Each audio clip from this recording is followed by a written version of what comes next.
ভাই প্রশ্ন করছেন, তাবলিগ জামাতের দুই গ্রুপ নিয়ে মারামারি চলছে, এখন 4 জন মানুষ মারাও গিয়েছে। এখন যে 4 জন মারা গেছে তাদেরকে কি শহীদ বলা যাবে? খুব কঠিন প্রশ্ন। আপনাকে একটা কথা বলি, বাংলাদেশ যেই সময়তে স্বপ্ন দেখছে নতুনভাবে গড়ার, 16 বছরের স্রোত চূর্ণ বিচূর্ণ করে দিয়ে বাংলাদেশ কেবল 125-26 দিন হচ্ছে যে নতুন করে বাংলাদেশ সাজিয়ে গুছিয়ে এটাকে সাজানো গোছানো কাজ চলছে। এই সময়তেই বাংলাদেশের উপরে কত বহিঃশত্রুরা আক্রমণ করার চেষ্টা করছে না ভাইজান? কত পরিকল্পনা বাংলাদেশকে নিয়ে। এই সময় মুসলমান দুজনই মুসলমান মারামারি করে রক্তাক্ত অবস্থায় 5 জনকে মেরে ফেলেছে। চিন্তা করতে পারছেন? মানে মানুষকে মূর্খ হলে এত বড় মূর্খ হয় যে এই সময়, যে সময় মানুষকে গঠন করার সময়, মানুষ ঐক্যবদ্ধ হওয়ার সময়, সমস্ত মাযহাবী দল বাদ দিয়ে এখন ঐক্য হওয়ার পথ, ওই সময়তে তাবলিগ জামাতেরই 2 গ্রুপ একে অপরকে মেরে টুঙ্গিতে 5 জনকে মেরে ফেলেছে, 100 জন প্রায় আহত হয়েছে। একসঙ্গে ঘটনা।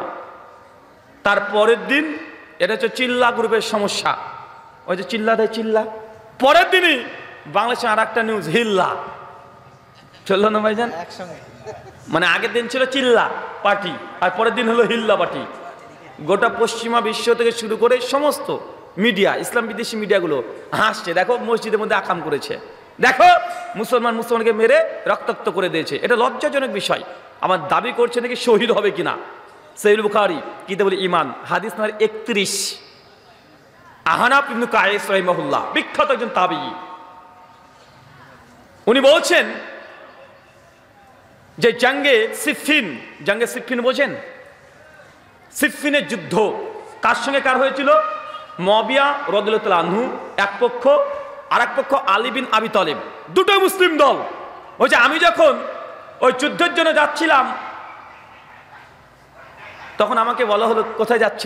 বলছে আলী বিন আবি তালিবের দলে হয়ে আমি মুয়াবিয়ার বিরুদ্ধে যুদ্ধ করতে যাচ্ছি। তখন বলা হলো তুমি যদি তাদের বিরুদ্ধে যদি অস্ত্র ধারণ করো কোনো মুসলমান ভাইয়ের দিকে, তাহলে উভয়ের পরিণামই জাহান্নাম হবে। একজন মুসলমান যদি একজন মুসলমানকে হত্যা করে, পরিণাম কি? শহীদ, জাহান্নাম। কোন মুসলমান যদি ইচ্ছা করে একজন মুসলমানকে যদি হত্যা করে, তার থাকার জায়গায় জাহান্নাম। সহিহ বুখারীতে একাধিক হাদিস যে দুনিয়ার মধ্যে সব চাইতে বড় বড় সিন গুনাহ হচ্ছে 3টা।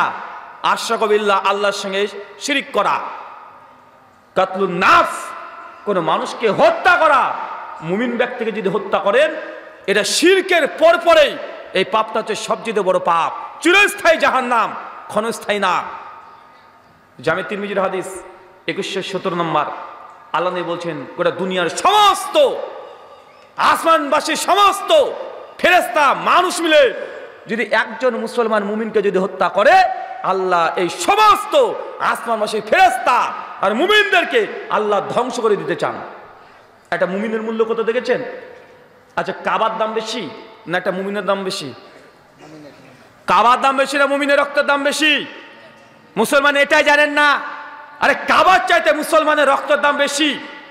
সেই মুসলিমের হাদিস যে কাবার চাইতেও একজন মুসলমান, প্রকৃত খাঁটি মুসলমান মুমিনের রক্তের দাম আল্লাহর কাছে অনেক বেশি। কিন্তু দেখেন 2 গ্রুপ মারামারি করছে, এরা নাকি তাবলীগ করে, নিজেই জাহেল। ওই ইসলাম একজন কাকে কি ভয় শিখাবে? অনেকে বলে যে ভাই আপনার তাবলীগ জামাতের বিরুদ্ধে কেন বলেন? কেন তাবলীগ জামাতের বিরুদ্ধে বলেন? ও তো ভালো কাজই করছে। আর আপনাদের রংপুরের আছে একজন, কি বলেন তো রংপুরেরটা, টংবাজ হুজুর, হ্যাঁ, ও বলছে যে তাবলীগ জামাত হচ্ছে সবচেয়ে ইনোসেন্ট, নিরীহ প্রাণীর, সব নিরীহ প্রাণী মানুষকে মেরে ফেলে। বলেছিল ভাই যে তাবলীগ হচ্ছে সবচেয়ে নিরীহ মানুষ, অথচ এরাই আরেকজন উপরে আক্রমণ করে মাঝে মধ্যেই এই হত্যাযজ্ঞ চলছে, মুসলমান রক্ত নিয়ে খেলছে। আশ্চর্য! শহীদ না, দুজনেই জাহান্নামে যাবে। আল্লাহ নবী বলছেন কিয়ামতের একটা আলামত যে দুজনকে হত্যা করে জাহান্নামে যাবে। কেন?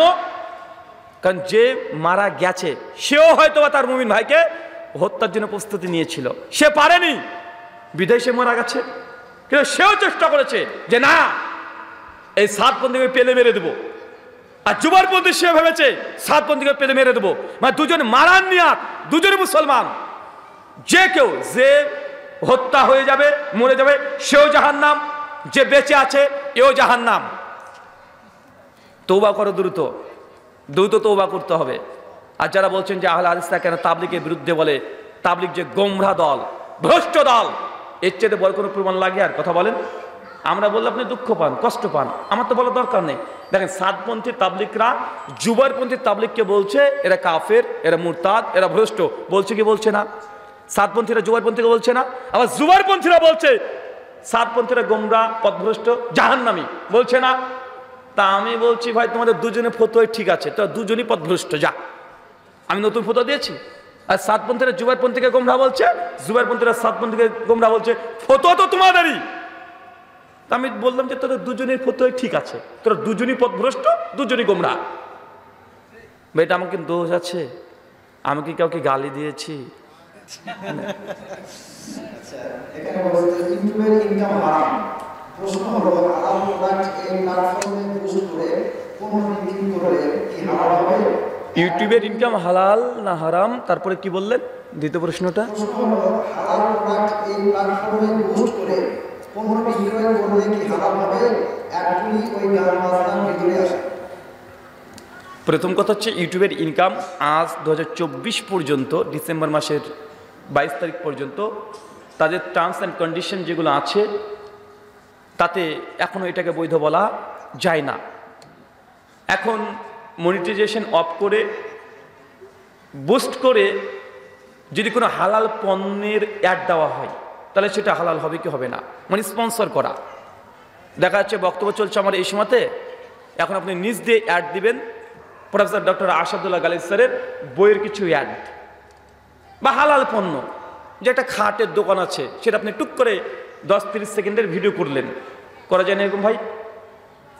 এরকম যদি হালাল পণ্য অ্যাড যদি করা হয়, অ্যাডের মধ্যে কোনো যদি হারাম কিছু না চলে আসে, যেমন মেয়েদের কোনো ভয়েস বা মেয়েদের শরীর দেখিয়ে অ্যাড যদি না হয়, যে কোনো হালাল পণ্যের এই বুস্ট যদি করেন, এটা বিজনেসের একটা প্রক্রিয়া, যে না আমি এই যে বুস্ট করলাম, ইনভেস্ট করলাম আমার প্রচারের জন্য। কিসের জন্য? প্রচারের জন্য। হারাম না, বুস্ট করে আপনি প্রচার করতে পারবেন যদি অ্যাড হালাল হয়। শুকরান।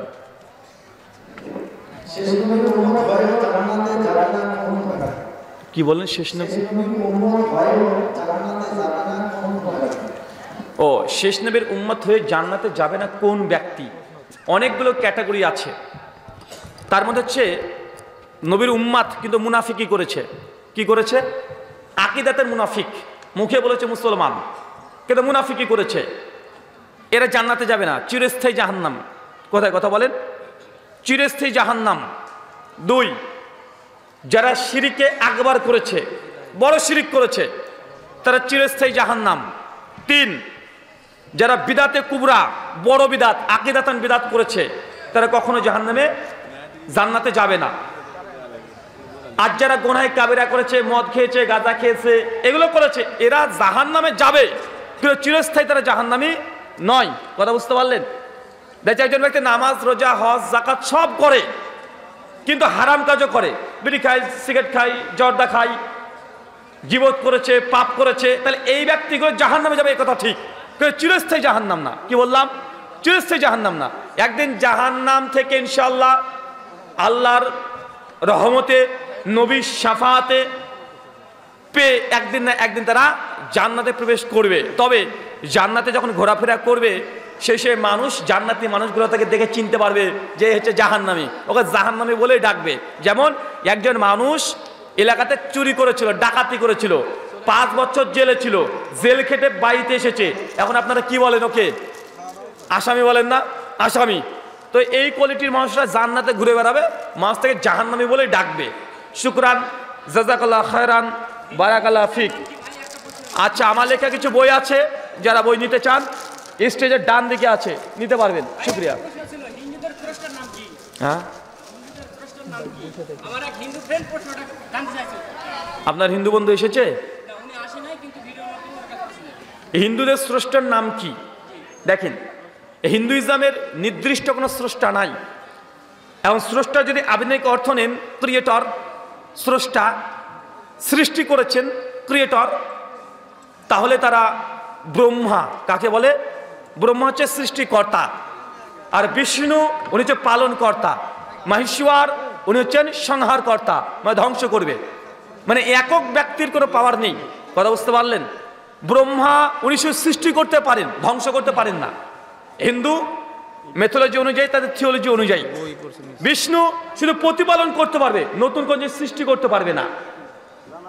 তাই তাদের নির্দিষ্ট কোনো স্রষ্টা নেই। তারা মূলত, হিন্দুরাও ট্রিনিটি কনসেপ্টে বিশ্বাস করে, যেমন খ্রিস্টানরা পিতা, পুত্র, পবিত্র আত্মাতে বিশ্বাস করে। ঠিক একইভাবে হিন্দু দাদাদের মধ্যেও এই ট্রিনিটি কনসেপ্ট, ত্রিত্ববাদ, ত্রিমূর্তি, এই কনসেপ্ট পাওয়া যায়। ব্রহ্মা, বিষ্ণু, মহেশ্বর তিনজন মিলে তারা এক মনে করে। কিন্তু প্রকৃতপক্ষে সনাতন শাস্ত্র যদি দেখা যায়, তাহলে স্রষ্টা প্রসঙ্গে যে জ্ঞান আমরা পাই, তাতে এই ত্রিত্ববাদ বা ট্রিনিটি এটা সঠিক বিশ্বাস নয়। ঋগ্বেদ মণ্ডল নম্বর 1, সূক্ত নম্বর 164, মন্ত্র নম্বর 46, স্বয়ং স্রষ্টা বলছেন, ইক্কাম সাদ বিপ্রা বহুদা বদন্তি। বল, স্রষ্টা একজন, ঈশ্বর তিনি একজন। সেই ঈশ্বরকে জ্ঞানীরা অনেক নামে ডেকে থাকেন। অনেকগুলো নাম বলতে বলতে ব্রহ্মা, বিষ্ণু, মহেশ্বর এগুলো ঈশ্বরের নাম, কিন্তু আমাদের হিন্দু দাদারা ভুল করে এগুলোকে এক একজন পার্সন বিং করে নিয়েছে। কথা বুঝতে পারলেন? যেন আল্লাহ একজন, আল্লাহর নাম কতগুলো? 99-এর বেশি। আর রহমান, আল করিম। তো এক একটা নামকে হিন্দু ভাইরা মনে করলেন কি, যে এক একটা নাম মানে এক একটা আলাদা বিং, আলাদা স্রষ্টা, আলাদা ব্যক্তিত্ব, আলাদা পার্সোনালিটি, মানে এই তারা ভাগ করে নিয়েছে। এবং ভাগ করতে করতে করতে করতে 33 কোটি পর্যন্ত ঠেকিয়ে দিয়েছে। এখন 33 কোটি মানে কি? 33 কোটি মানে কি 33 প্রকার, না 33 সংখ্যায় কোটি? আচ্ছা, 33 কোটি মানে প্রকার, এ কথা সঠিক নয়। 33 কোটি বলতে 33 কোটি বোঝানো হয়। একাধিক প্রমাণ আছে, একাধিক অনেক প্রমাণ আছে। এখন মূল কথা, তাহলে কোন স্রষ্টার উপাসনা করব? এত 33 কোটি দেবদেবতা, আমরা বলি একটাই কথা ভাই, একজন ঈশ্বরের উপাসনা করেন, একজনের বন্দনা করেন, এটাই সত্য পথ, এটাই মুক্তির পথ। শ্রীকৃষ্ণজি ভাগবত গীতা অধ্যায় নম্বর 9, শ্লোক সংখ্যা 23 এবং 24-এর দুটো মন্ত্র তিনি বলছেন অর্জুনকে লক্ষ্য করে, সনাতনী দিদি ভাই তাদেরকে লক্ষ্য করে তিনি বলছেন, ইয়া ওপি অন্য দেবতা ভক্তি যে জানান্তে শ্রদ্ধানিতা তে ওপি মম বকন্তি যে জানান্তে আবাদি পূর্বকাম। হে অর্জুন, যারা সত্য ঈশ্বরকে ছেড়ে দিয়ে অন্য দেবতাহা, অন্য অন্য দেবদেবতার পুজো অর্চনা করে, সে ব্যক্তি কখনোই স্বর্গ লাভ করতে পারবে না। কারণ সে যে কর্মটা করছে, উপাসনা করছে, অবাধি পূর্বকম, মানে শাস্ত্রবিধি উল্লঙ্ঘন করে। এই শ্লোকে শ্রীকৃষ্ণ বলছে যে অনেক দেবতা, লক্ষ্মী, কালী, দুর্গা, সরস্বতী, এদের পুজো করে সে কখনোই স্বর্গে যেতে পারবে না। শ্রীমদ্ ভাগবত গীতা অধ্যায় নম্বর 9, শ্লোক সংখ্যা 23-24-এর কমেন্টারি ব্যাখ্যা তাৎপর্যে প্রভুপাদজি তিনি ব্যাখ্যা করতে গিয়ে লিখেছেন, স্বয়ং শিবকে কেউ যদি স্রষ্টার চেয়ে বড় মনে করে, সেও নরকে যাবে, কখনো বৈকুণ্ঠ ধামে যেতে পারবে না। বৈকুণ্ঠ ধাম মানে মানে স্বর্গের সবচেয়ে উঁচু জায়গা, মানে স্বর্গের বাইরে আর উঁচু লেভেল তাদের নিকটে, মানে মোক্ষ লাভ করতে পারবে না। এই মন্ত্র আলোকে দেবতা পুজো করা নিষিদ্ধ। লক্ষ্মী, কালী, দুর্গা, সরস্বতী, ভগবতী, মনসা, জগদ্ধাত্রী, শিব, গণেশ, কার্তিক যত আছে, একজনের পুজো করতে পারবেন না। কার পুজো করতে হবে? শ্রীমদ্ ভাগবত গীতা অধ্যায় 7, শ্লোক সংখ্যা 17-র প্রথম অংশ, একই ভক্তির বিশেষাতে, শুধুমাত্র একজন ঈশ্বর উপাসনা করো, একজনের বন্দনা করো, যদি করো তবেই তুমি বুদ্ধিমান। মানে যে এক ঈশ্বর উপাসনা করে সে বুদ্ধিমান। শ্রীমদ্ ভাগবত গীতা অধ্যায় 18, শ্লোক সংখ্যা 66, সর্বধর্মাম পরিত্যাজা মামেকাম শরণং ব্রজা। সমস্ত ধর্মকে ত্যাগ করে দাও, মামেকাম, এক ঈশ্বরকেই, শরণং ব্রজা, তার কাছেই নিজেকে সমর্পণ করে দাও, তারই কেবলমাত্র ভজনা করো, তবেই তুমি মোক্ষ লাভ করতে পারবে। এখন এই ঈশ্বরের পরিচয় কি, কিভাবে বুঝবো কোনটা ঈশ্বর? এই কথা গীতাতে লেখা আছে, শ্রীমদ্ ভাগবত গীতা অধ্যায় 10 শ্লোক সংখ্যা 3।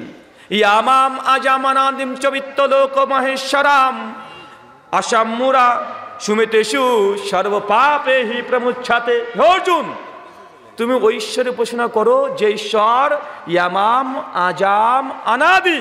আজাম মানে যে কখনো জন্মগ্রহণ করেনি, অনাদি যে কখনো মৃত্যুবরণ করে না, সর্বপাপেহি প্রমুচ্ছতে।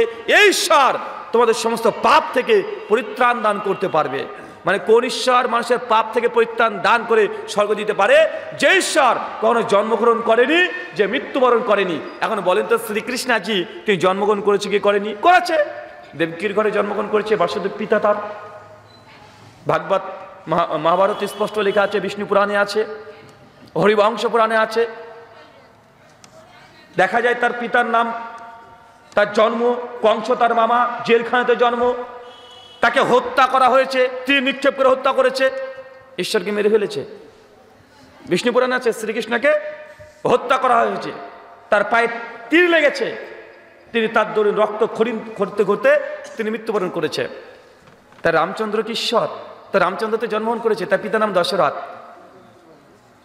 কৈকি রাজ্যের পুত্র বলা হয়। তার মা আছে, তার বাবা আছে, স্বয়ং রামচন্দ্র নিজেরই সন্তান আছে লবকুশ। রামচন্দ্র নিজে মৃত্যুবরণ করেছে। রামচন্দ্রের স্ত্রী সীতা, সে মৃত্যুবরণ করেছে, পাতালে চলে গেছে, কেবল আগুনে পুড়তে পুড়তে নিচে পাতালে নেমে গেছে। অনেকগুলো হিস্ট্রি আছে। তারপরে বোঝা গেল শ্রীকৃষ্ণ শ্রী রামচন্দ্র এরা ঈশ্বর ন। যিনি ঈশ্বর হবেন তার প্রধান বৈশিষ্ট্য আজাম অনাদি, তিনি কখনো জন্মান না, কখনো মৃত্যুবরণ করে না।